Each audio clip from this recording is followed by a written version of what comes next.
Welcome, everyone. Thank you for joining us for this discussion about emerging broadband technology for emergency communications in rural and underserved communities, brought to you by CML and Clobity. Before we get started, I wanted to go over some housekeeping items. To your right, you should see a panel, and this is where you'll be able to ask questions. I will be monitoring those questions throughout the presentation, and we will have time to go over all of those questions towards the end of the webinar. The webinar is being recorded, and I will make the recording and presentation materials available to all of you after the webinar. Please keep an eye out for a follow-up email from me. And now I'd like to turn it over to Chris Medina, who will be speaking to us today. And let me make you the presenter. Thank you, Jennifer. Hello, everybody. Glad to meet you. My name is Chris Medina. I am going to start to share my screen. Give me 1 second here.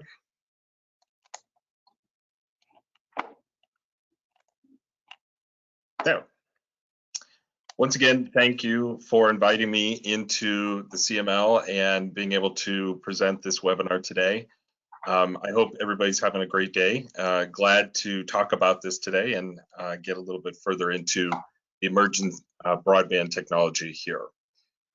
As Jennifer said, we'll start with a brief introduction. I'll talk about the drivers of the emerging broadband technology. What are some of the things that are causing it to be emerging and really why it's a focus? What some of those impacts might be. We might see that here in Colorado, but definitely abroad and in the United States. What the government and private industry is doing to kind of help this. How are we partnering together to make a solution? And then we'll talk about some of the emerging broadband technology and the actual solutions, kind of what's out there. And then in a closing statement, I'll just give my opinion on where things are kind of moving. And as Jennifer mentioned, we will go ahead and do a few Q&A back and forth, time permitting. So a little bit about myself. That's a much more cleaner shaven me. I'm in November, so No Shave November is hot and ready. So today, I am actually the Chief Strategy Officer and co-founder of Clobity. We're an artificial intelligence and IoT company. We're based in the Bay Area, but we also have a base here in Colorado. That's where I'm located. Just a few facts about Clobity and some accolades. In the last 2 years, we were invited to Inc.'s 5,000 fastest growing privately held company in the US, primarily in the areas of smart cities, smart industrial, and artificial intelligence. In 2020 or 2021, we were presented in CES, the Consumer Electronics Show, with breakthrough awards, both as a global partner in enterprise solutions. And in 2018, 2019, again, hitting growth categories with several publications. I also sit on the board of directors for UCAS Global. UCAS Global is a 5G, LTE, and CBRS private network manufacturer. One of my business partners, Gary Sumihiro, and myself, for the past year, have actually worked with this company to bring them to Colorado. And so they were based in South Korea. And as of February this year, we've got them based now here in Denver. Over the next 18 months, we will bring their manufacturing, their sourcing, and all field and engineering jobs here to the United States, hopefully into Colorado as well. It's a little bit about myself. I also am a Colorado native, grew up in Aurora, and now currently reside in Thornton. To kind of jump into this, really what we have to talk about are what are those forces that are really pushing for the emerging of technology in this area. And there really are two, and they're really kind of opposite of each other. On one hand, you have the digital divide, which is really that gap that exists between sort of communities or individuals who have access to the modern technology, and then those who don't, those who lack that access for several reasons, which we'll get into on one side of the coin. And then on the other side of the coin, you have this massive emergence of connectivity. So a lot of growth, a lot of emerging technologies that require connectivity. And in this case, the number of connected devices in the US over the past 4 years has grown from 180 million to over 260 million devices. So really two areas, one that's lagging in communications and need, really, and the other that is consuming all of the communication and still, again, a greater need. So let's kind of dive a little bit into these individually. On the digital inequity side, it's really evident, obviously, in communities that are in urban areas versus those that are in rural settlements. It makes sense because many of the cities have the communications and rural areas do not. Whether you're farming, whether you're Indian tribes, or whether you're just in the middle of nowhere, you lack that communication. So there is a divide there. There's also a divide between less economically developed areas and more economically developed areas, because in certain areas you might have rural communities that are lower on economic infrastructure, so they don't really invest in some of those areas, than you might where you have large, vast amount of communities and suburbs. Also between educated and uneducated populations. So third world countries see this a lot, where you have no connectivity, so therefore no access to the internet, no access to data, no access to information. Whereas those obviously in populated areas, you can get a little bit more information or much more information and become more educated. According to the FCC, nearly 17 million school children lack home internet access. And we really felt this during COVID. Rural areas and areas that, as I just mentioned, live in that rural settlement. The Pew Research came out and said that 44% of adults in households with incomes below 30,000 also lack internet. This widens that divide because if you're not able to, keep up or compete in those areas, you kind of stay in that lower band of income. You can't do interviews from your desk. You can't, submit resumes or, get the provided training and education that has now gone online as well. And, a lot of folks in that region or in that price range, or excuse me, in that economic range, really just don't have it. And so therefore they kind of stay in that range. And according to Gartner, 30 billion square feet of commercial floor space has poor mobile coverage.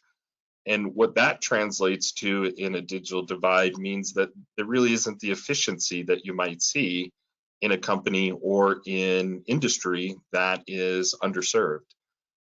This means less productivity. This means less revenue, less participation in overall GDP. On the other side, you have a massive amount of connectivity, and we've all seen this growth starting with the Industrial 4.0 revolution. But since the rollout of 5G, they're forecasting that devices are expected to rise. These are connected and smart devices to over 300 million by 2024 here in the US. Now that's a massive number, primarily because they're also forecasting things that maybe don't even exist yet today as far as connectivity goes. About 5 years from today, in the past, we couldn't see a lot of these connected devices, but now that we have the scale of the network, we actually now do see some of those connected devices. Broadband providers, they're working hard to keep up with that evolution of connected devices, automation, and basically anything that is smart or labeled smart. However, the growth of that automation is actually growing faster than the networks and the chip manufacturers can produce to keep up with it. So you have this dichotomy of really there's underserved areas, but then there's this growth in manufacturing and also automation that is saying, hey, if we can get there, we can build it and everybody will come along. But the providers that are currently out there are saying, well, there's a lot more to it in terms of being able to deploy that, but the demand is there. The barriers for the industries to get there has been to oversee supply chain issues, which we experienced very recently, global wars, which could stop supply chain or create stoppage in actual manufacturing of raw good products, the raw materials themselves, and the labor cost. The US saw a huge dependency in semiconductor chip manufacturing overseas as an example, and as a result, many car manufacturers had to slow production or even stop. Fun fact, there are over 300 semiconductor chips in a single car that produce anything from, windshield wiper communication to actual autonomous communication. Now, the US is starting to carve a path out to less reliability on international goods and more on US sourcing and manufacturing. Most recently, a lot of the funding to show up in states that will encourage manufacturing and local sourcing. One of the reasons why we also brought UCAS here in the United States. So how do we move forward together? One on one side of the divide, another on the other side of the divide. One way we can do that is starting to look at what those impacts are. In Colorado, it's estimated that 93% of Coloradans have some form of broadband. And, be it high speed, low speed, somewhere in the middle speed, that's kind of what's in that 93%. But as we stated, areas without broadband are unable to take advantage of those use cases, whereas those who have it sometimes take advantage of it every single day. Some of the largest impacts that are in this bucket, and just a few of those use cases, are distant learning. So due to COVID and lack of connectivity, kids in rural or underserved areas were greatly impacted by not being able to connect to schools or get their daily curriculum. This was huge, right? As soon as COVID hit and school came around, the question was, for everybody that's living in those rural areas, how do they get their internet? How do they get their curriculum? We saw cases of folks going to coffee shops, to libraries, really any public facility that they could to just try and get to distant learning. Other cases where they didn't have that, you saw schools literally printing out that curriculum and handing it to parents and seeing what they can do with that curriculum. Telehealth. With broadband connectivity, patients can connect with their doctors, receive prescriptions, diagnosis, and basically do everything over that connectivity except for drive to that appointment. That made it simple. With underserved areas, this is impossible. Many areas, have hundreds of miles to their closest hospital or closest doctor's office. There is a huge push now, whereas 10 years ago this wasn't the case, but because of COVID, to really kind of automate that telehealth practice, to put them into areas where people might not have to drive to, maybe a Walmart or maybe even a gas station. Very innovative ideas where people step into them and basically receive telehealth information and be able to fulfill a prescription right there on the spot. I've even seen them proposed for airports, which was kind of interesting. Also, many of the underserved areas are connected to farming. So smart farming has proven in the past 8 to 10 years to be a huge driver for higher crop yields, better quality, and predictive patterns for growing crops. This really obviously nets a greater farm value and ultimately greater wealth. Add that to the participation in e-commerce, and now all of a sudden you create your own marketplace. You now have an ability to extend your products into the global internet. With obviously rural areas that don't have that connectivity, they're really kind of susceptible to their current patterns, trends of how they grow and the crop yields that they have. If they were able to automate some of those things and have connectivity throughout their farms, including John Deere smart tractors these days, they can actually become part of that smart evolution of agriculture and what is now starting to turn into a services industry, where more and more farmers are seeing that connectivity and seeing that growth in yield. Also, smart cities. So many services and advancement in cities have actually allowed citizens to create a more sustainable environment. Things that are a little bit more natural with their everyday world, but still add value to them. Most of it's around emergency services, citizen safety, so smart cameras that watch, for citizen safety. Smart transportation, water and wastewater management, I know is a huge one that's starting to get connected. Several substations in Miami and the areas that were impacted during the flood had no communication, so you never really knew whether your water was contaminated with wastewater. Nowadays, this is becoming almost a must in that industry, where substations can now communicate with each other and also with users, but they need a network in which to do that. Energy consumption management and that smart grid. So if you're in those rural areas and you depend on some of these services or want some of these services, it's all going to be dependent on a connectivity. If you don't have them, then the chances of you being able to get served by these areas are very low. I have a graph up here that just shows 166,000 households in Colorado currently do not have reliable internet. I live in a suburb here in Thornton, and it's growing super fast. There is fiber here. However, because of the growth of that community in this area, that fiber is now becoming contended for with all the new traffic. And so they're having to expand that. So I can see where areas that aren't just rural, but areas that are also participating in urban sprawl will have the same impact as well. We also think about sovereign nations and Indian reservations here in Colorado. Certainly there are those.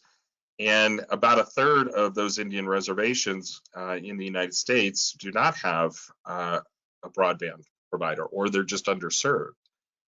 So, in the cases of telehealth, in the cases of distant learning or smart farming, again, real issues for a community that, if left behind, really cannot participate in the rest of what the United States is going through, or the overserved, if you will, in what they're participating in. But to date, as you can see, there is help, and there's a lot of projects running in the Indian reservations. About $1.3 billion worth of projects have been funded to date. There's several programs out there that are really investing in this technology, investing in being able to close that digital divide.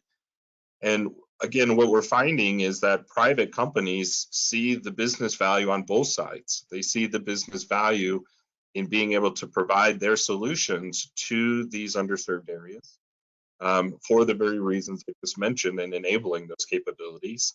But then also they see the constant business value in the commercial side, where innovation is starting to drive the connectivity of things going forward. So for them, these funds that are being provided, and just in 94 projects, 1.3 billion, that's a massive amount.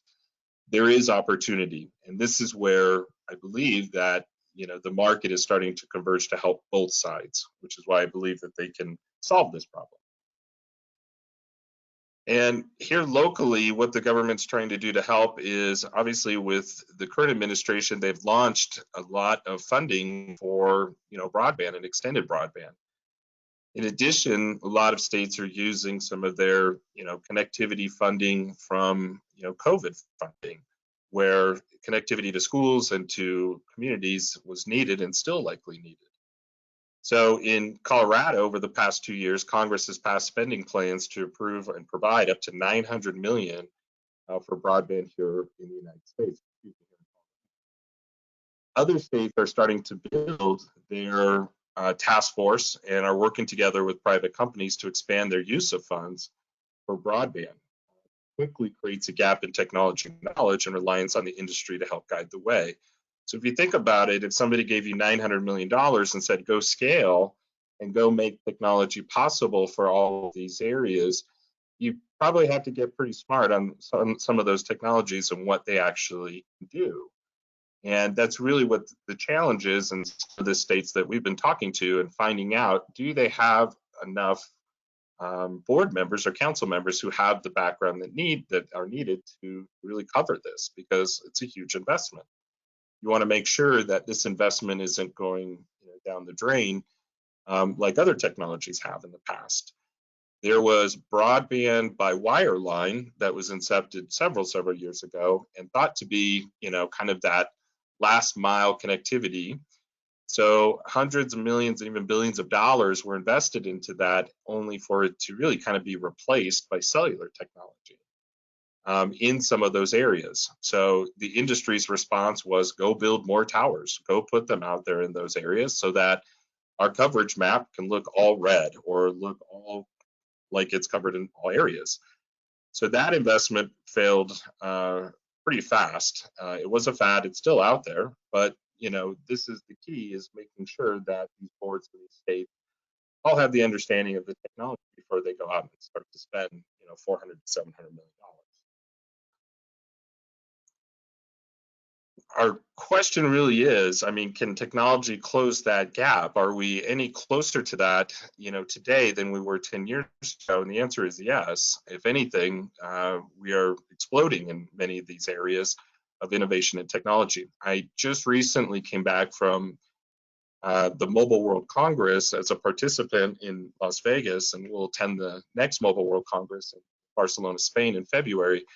And we're inundated, I mean, literally with the number of solutions that are being offered, not on the commercial side, but also in the municipal and the government side. So as I mentioned, large companies and even small ones are starting to see that opportunity that wasn't there before from federal funding to go and help some of these underserved areas, as well as emergency response. Same thing could be said for those large industries, helping out with the connected arena where there's going to be devices out there that they'll need to connect to as well. In that same arena, you have some of these solutions that I believe could either be a standalone or a hybrid model, and this is what's kind of driving connectivity today. Fiber, I always like to say, if Wi-Fi is a bicycle, then fiber is a Ferrari. Fiber right now is proving to be the single greatest technology for broadband speed and basically scale, because it can offer so much speed for very little infrastructure. It's states that are investing high in fiber are putting them around their cities in a fiber ring, literally, and supporting the cities and all the surrounding infrastructure using that single solution. The speeds allow for all types of use cases, automation of homes, businesses. I've seen it also being used in autonomous vehicle tracking. So it's really starting to be the backbone of the infrastructure. The key, though, is the cost and the physical infrastructure per the timing. So fiber is very expensive. It's not uncommon to talk to states and municipalities having fiber aspirations and seeing the price tag over 900 million, into the billions. I was just with Arizona, and their fiber aspirations right now is totaling right around 2.2 billion, and that's just covering one city. So the labor that goes into fiber also, because it's physical infrastructure, is also very costly right now. So getting that labor and then being able to, plant that fiber into the ground takes time. So many plans with cities do have fiber on their roadmap, but it's just the time to get it out there and the cost itself. But still, best thing ever, in terms of connectivity. There, of course, is licensed 5G cellular. Along with fiber, 5G deployments and expansion is to plan to get to the footprint of ISPs to cover all the areas where network towers and antennas can be installed. So this is probably along the same lines as all of the commercials that you've probably seen about 5G and expansion of 5G and what it covers. Their key is if we can cover most of the areas and the metropolis areas, even into some rural suburbs, then it's worth them going out and putting the towers up and running 5G wireline and antennas out to all those areas. But if the keys are that there's a low subscriber count, then the investment into the infrastructure maybe is not worth it. The juice may not be worth the squeeze in those cases. I've sat on calls where large providers have said, that area has maybe 5 to 10 homes, and it's probably not going to be worth our time to actually put, towers and 5G antennas out there. The cost to operate, the cost to implement is far greater than the return that we'll get from that small community, which is kind of a bummer because, again, they need the same thing as everybody else does. Unlicensed 5G and CBRS cellular. So the FCC released new spectrum, and it's in the unlicensed citizen broadband radio service spectrum. So if you're unfamiliar with what CBRS is, think of it as the same spectrum that is used for LTE, 4G LTE, 5G LTE. It's a cellular broadband, it's a cellular spectrum, and it's used and opened up because it's free.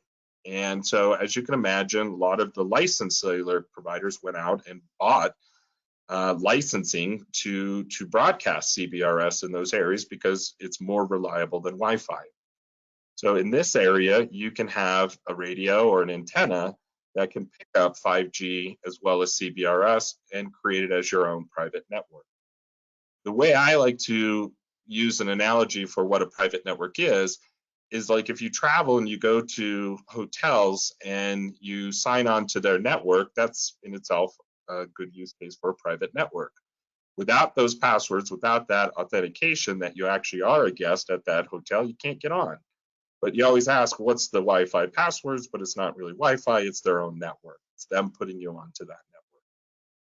A private network's no different. You broadcast your own network and you use the technology to bring down those solutions or those services. And you have access capability to allow anybody you want onto that network. And you control it that way. Next is, and the keys to that is really adoption of the new technology. Because CBRS is relatively new, a lot of folks don't know about them. Private networks, a lot of folks don't know about what private networks are. It's starting to expand. Oil and gas, manufacturing, healthcare, hospitals, several large industrial areas are starting to move off of cellular and onto a private network. Cities are also doing the same as they're starting to see the usefulness of CBRS for first responders, for hospitals, for police, something that's not shared but allows them to have capabilities throughout the whole city. Satellite, obviously providers like Dish, DirecTV, Starlink, LeoSat, Viasat, and it's going on and on. Back in my day, there were really 2 satellite providers and that was it. Now they're starting to grow in not only capabilities, but also globally to where their footprint actually exists. Met with several satellite companies that offered to launch a satellite for us. And for $25 million in 2 years to wait, you can have your own satellite, which is nice to have, but very expensive. And they are also really kind of a point-to-point solution with a geosat footprint, meaning wherever they are geolocated above that area, unless they are moving, that's where you're going to get your signal. Key is line of sight and weather, environmental issues, or natural disasters that can knock those out. So it's reliable up to the point when it's not. And when you're talking about emergency services or companies whose systems can't go down, let's say a wastewater system plant, you really don't want to have something that could be wiped out by a tornado or be wiped out by something like a flood. Next are smart poles. Now, this has just started to take shape in the last, I'd say, 2 to 3 years, where a smart pole is literally, as you would expect, it's a pole that is within the city grounds or even suburbia or even in rural areas. That's kind of a hybrid approach. They can connect into fiber, they can have private networks inside the actual pole, they can also have Wi-Fi capabilities in the pole. What's really being seen here by not only cities, but communities and even industrial commercial applications is that they can tie a lot of things together without having the heavy infrastructure component, the heavy labor component. It's all prefabbed. In fact, there's a company here in Boulder that does the majority of all of the smart poles here in Denver. And they're easily deployed. You don't have to wait years for a smart pole to get injected into a city's infrastructure. It can be designed just like the infrastructure of the city. And also they take less time to combine with multiple solutions. By plugging into all of those, we have this capability here in Colorado. You can deploy networks and have them use specific networks for specific things, very fit for use in those areas. Next is shared Wi-Fi. That's obviously public connectivity. It's good for social and texting, very bad for scale and security and reliability, as you all know. Before CBRS, there was Wi-Fi as kind of that open area, open shared access. But the key to them is, if you're in a dense area, it's all shared capability. It's not a cellular capability. So you're going to get interrupted. You're going to have calls dropped. The amount of capacity that's there is just not going to be scalable. There's not a good solution for it, but it is, again, very good for areas that it can broadcast to. The distance of Wi-Fi also is not as great as cellular. It's very limited, so it means more hardware that you have to buy in order to make that viable.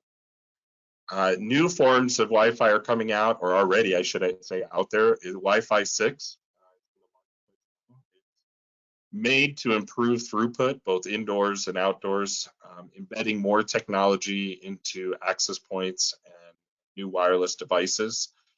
Also working on spectrum optimization, so making sure that the bands that they're using are best utilized for the capabilities that are being asked for. So be it voice, be it data, large packets of information, etc. And they're also working better in the lower latency. They obviously, it only starts working once it hears somebody talking or once it hears a connection. And that could be, several seconds later. If you've ever had delay connections on your Wi-Fi, you know. If you've ever had calls dropped, it's because of the capacity that it has for these types of solutions. So when it comes to a hybrid, we look at, can a state survive with fiber? Can it survive with a culmination of smart poles? And can it, survive with a combination of private networks? And the answer is yes. To go fully into one direction might put a risk on the state or city or even commercial establishment, primarily because the landscape for this technology is changing so quickly. I was on a call recently that had Amazon with us, and Amazon will be announcing in certain markets that it will start to deploy for small businesses a 5G small cell solution. What this means is I can now go get my own private network on Amazon and light it up and not have to pay a monthly usage fee. So with a private network, I don't get charged usage fee because this is all unlicensed spectrum, meaning it's available. And certainly in rural areas where there is no licensed spectrum, if there was, people would have connectivity. Anyone who deploys a 5G private network doesn't pay usage fees. They, in essence, get onto that network, they allow others onto that network, and it's free. So with several of these areas, states are starting to create their broadband roadmap, and companies are starting to create that because it means lower cost and lower operating cost towards broadband. In a call with one of the large oil and gas companies in one of the basin areas here in Colorado, one firm stated that they pay over $85,000 a month just to have cell signal in an area that has to support a site. And that productivity of that site pulls natural gas and gas out of an area and have tanks. They have gasoline in those tanks. They have water tanks that could leak. And so they need connectivity all the time. Otherwise, they get EPA fines. Well, launching a hybrid approach, let's say a private network that's tied to fiber, they won't have those monthly $80,000 or $85,000 charges because it'll be their own network. But they still have the ability on their site to pull down 5G, CBRS, and tie into a backhaul like fiber. So for companies like oil and gas or industries like oil and gas, it reduces their cost and dependency greatly. And as I mentioned, many companies are starting to come out in these various flavors and solutions so that it's no longer a industry that's driven by large telcos. In the news, you'll find large telcos are starting to partner up with many of these capabilities, primarily because, as I started this conversation, they need to scale. They need to go find how they can put themselves into those footprints where normally they would not go. And by partnering with, let's say, private networks or other capabilities, they can actually reach those footprints and really start to expand on that. In conclusion, and again, this is really my opinion because I believe being in this industry, we start and have started to see the evolution of connectivity, but also the evolution of the digital divide getting smaller. But it's a perfect storm right now with the funding. So funding has finally caught up to the affordability and cost of technology in the areas of broadband. Over, I would say, the next 10 years, we'll see the US close that digital divide. I'm pretty confident in that. And we'll do so with technology that's US based and domestically manufactured. I think the United States seen over the last couple of years, because of COVID and dependencies on other countries, that really we need to get back to deploying some of these capabilities here domestically. We've seen a large number of companies step up to the plate in manufacturing of semiconductors. Efforts like myself and our partnerships are creating opportunities by bringing manufacturing and companies here in the United States so that, again, we can lessen our dependency on overseas manufacturing, start to use raw goods and materials here in the United States, and deploy those here again domestically. As technology becomes more affordable and connectivity spreads, the growth of the US will be felt in the increase in economic value chain, so more automation. That connectivity piece is just going to grow, and it's growing at a compounded annual growth rate of about 30%. More jobs and greater involvement from rural and underserved areas, all of it being done together. So being able to enable those rural areas brings them into the economic fold of the overall GDP. Everybody has a side hustle, but if you don't have connectivity, that's not going to go very far. It could go further, let's put it that way. Technology in this space will continue to merge and innovate and deliver new solutions surrounding all communities and users. And we'll do so being united in the global of digital equality and prosperity as a goal. And I truly believe that. I think that there are other countries, Korea might be one of them, that have connectivity down because of the density and the population, what needs to be connected in their country. They're sharing across some of those technology and advancements here to the United States, and we should be taking advantage of that. By doing so, we'll be able to spread communications now to all different areas and start to enable some of those use cases. And doing so, again, makes it much more friendly, I guess you could say, to the citizens, and as well as environmentally sound for sustainability needs. So with that, I wanted to thank you very much for your time and listening to my webinar here today. If you have any questions, I wanted to turn it back over to Jennifer to see if anybody has any. And with the 20 minutes or so left, we can hit some of those. Great, thank you, Chris. We do have a question here. What's the difference between CBRS and Wi-Fi? Okay, very good question. Primarily, I would say there's a lot of technical differences, but I'll hit a few of the functional hotspots here. So performance would be one of them. As I mentioned, CBRS is on LTE band and spectrum. So LTE stands for long-term evolution.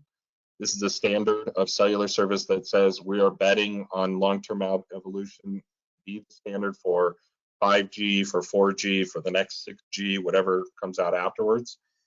And that's very different than Wi-Fi. Wi-Fi is more of like your public shared network. There's limited capacity. Wi-Fi has no handoff capability. So if I go from one city to another or one block to another, Wi-Fi doesn't necessarily know or is smart enough to say, hey, network over there, Chris is coming and you need to hand off that signal over there, hence drop calls that you get with Wi-Fi. With CBRS, they have the same standards as 5G. So you won't have that drop call or latency. You'll have standards that require CBRS to be performant and to hand off those calls throughout that infrastructure.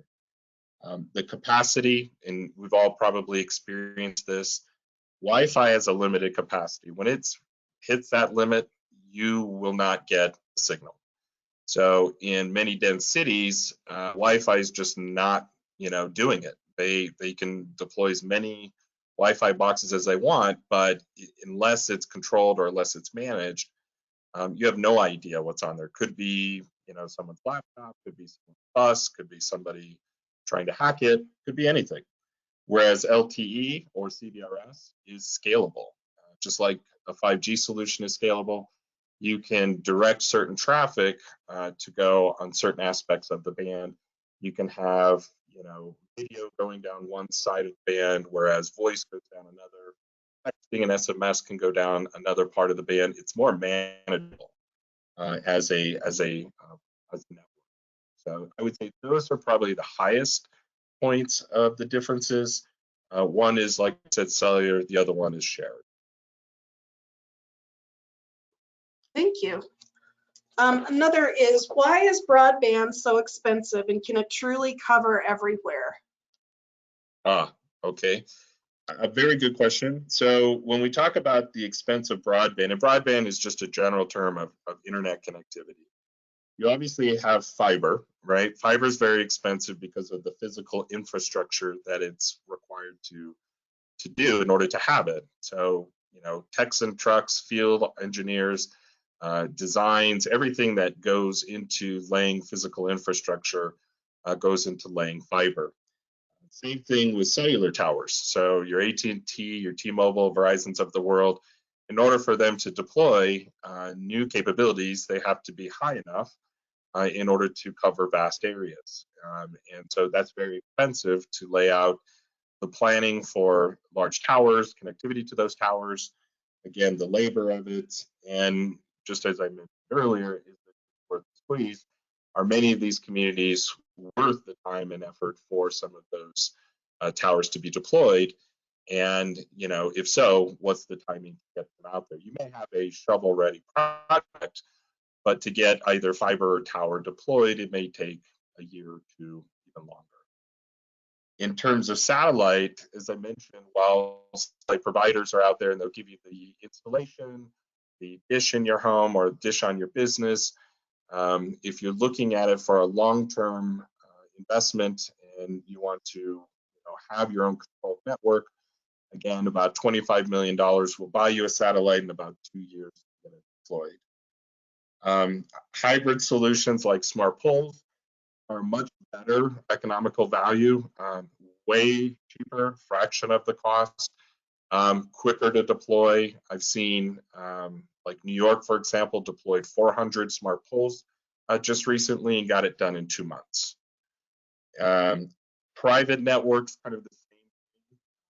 Again, deploying a private network onto existing infrastructure where there are poles or where there are existing, places where you can put this water tower, for example, were placed in Indian reservations that they could then have a span of 1 mile to 5 miles per base station. Those are also solutions that are deployed in weeks, not in months. So very, very quick in those areas. So that's why they're very expensive. Depends on what it takes to deploy them, I think, is the biggest cost. But now, as I mentioned with Amazon, it's getting to the point where you can deploy your own private network, buy it on the internet, and have a kit to deploy your business. So technology is getting smaller, getting more easily deployable, and much more manageable. Whereas in the past, if I had to manage a fiber optic link, all of the circuits, all of the nodes, I would need the software, I would need a whole lot of things, training the people, billing, usage, everything in order to deploy. It's very costly. But nowadays, solutions are getting smaller, they're getting easier to deploy, and much more easier to manage. So again, kind of the technology there is starting to shrink so that it's much more affordable. Hopefully that answers that question. Yes, thank you. Another, how do states and the FCC determine what underserved means?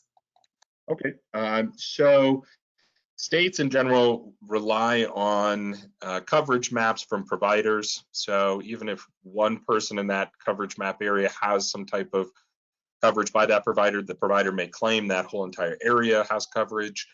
It just may not be installed yet in certain areas. So they rely heavily on some of these coverage maps. They also take data from census data, state in general, and starts to merge those with the coverage maps. But ultimately, because of growth happening so quickly, those coverage maps aren't dynamic. They don't update tomorrow. They typically take a lot of effort to figure out what that coverage is. And when you have that coverage, they also want to know what are the up speeds and down speeds. Like, is it something I'm getting, comparable speeds to what I should, or is it so low that even though there's coverage, I have no, capability here. I can't even send emails. As I mentioned here in Thornton, because of all of the growth, my speed tests range from everything from 30 megabits per second as a download all the way up to 190, which is great. But it can range, based on the hour. If everybody is home and kids are, doing homeschooling, they turn that on. I work out of my home. Generally speaking, my coverage or excuse me, my performance goes down. The upload speed, if I want to send files, currently, as I look at my speedometer, it's right around 40 megabits per second, but I've seen that drop down to as low as 10, which is not optimal. With things like fiber, you can get to 1,000 megabits up and maybe 500 megabits down, something crazy like that. But the question is, for my single household, do I need that kind of speed? Do I necessarily need that kind of capacity? And the answer is no. So, what they're trying to do is give in that capacity some allocation to areas that they know will work.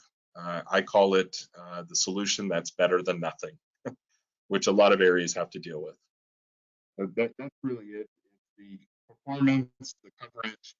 And I know that here in the state, a new report is due to come out with new coverage maps probably in the next 6 or 7 months. So we'll see, again, where that footprint exists and how they determine that to be underserved or not. Okay, thank you.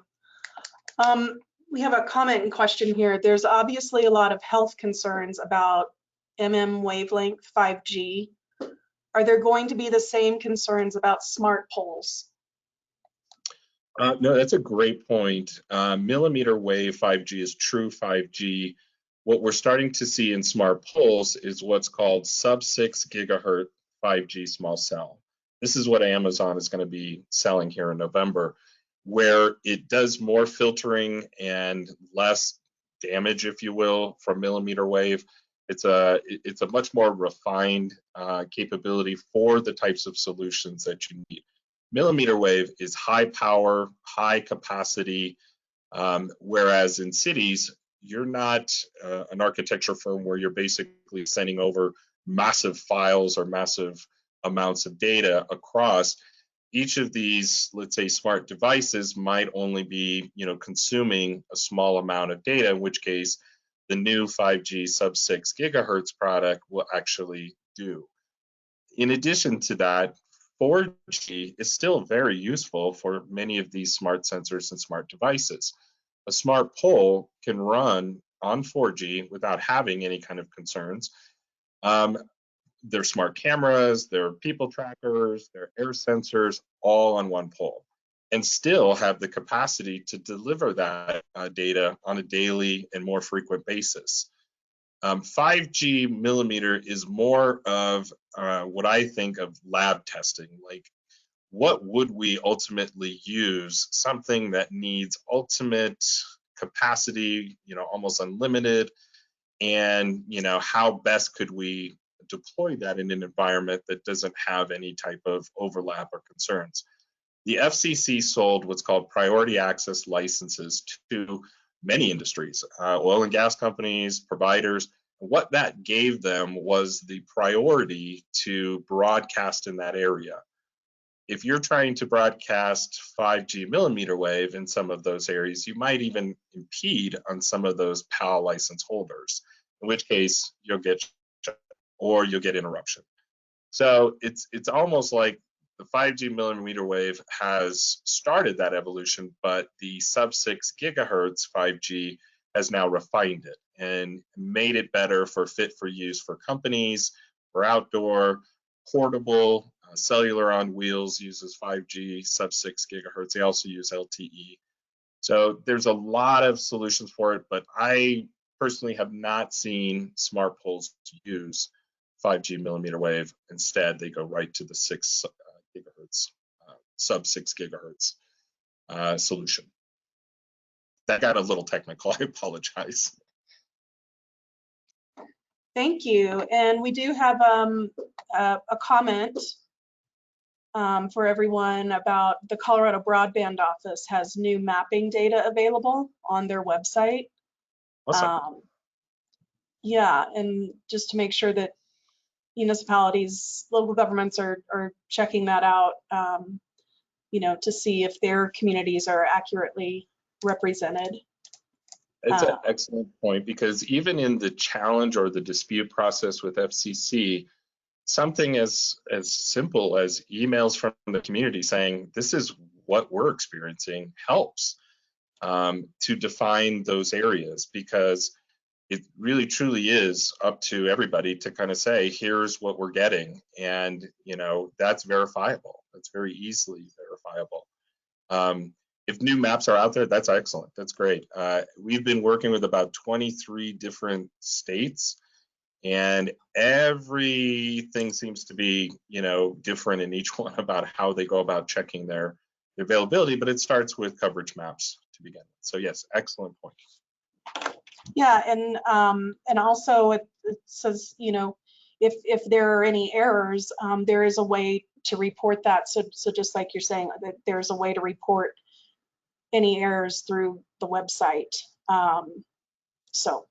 Absolutely. At one point, we were gathering emails from residents in specific areas here in Colorado and other states to prove that, you know, these are, you know, residents who live in this area but do not have, you know, the ability to have satellite, the ability to have cellular, and those proved to be extremely helpful as well. So, yep, very, very, very helpful. Great. Well, thank you again, Chris. It looks like that's all the questions that we have. And again, we really appreciate your time. And as I said in the beginning, this recording and the presentation will be made available to all registrants for the webinar shortly. And again, thank you for participating. Thank you, Chris. Thank you, everybody. Take care. Have a great week.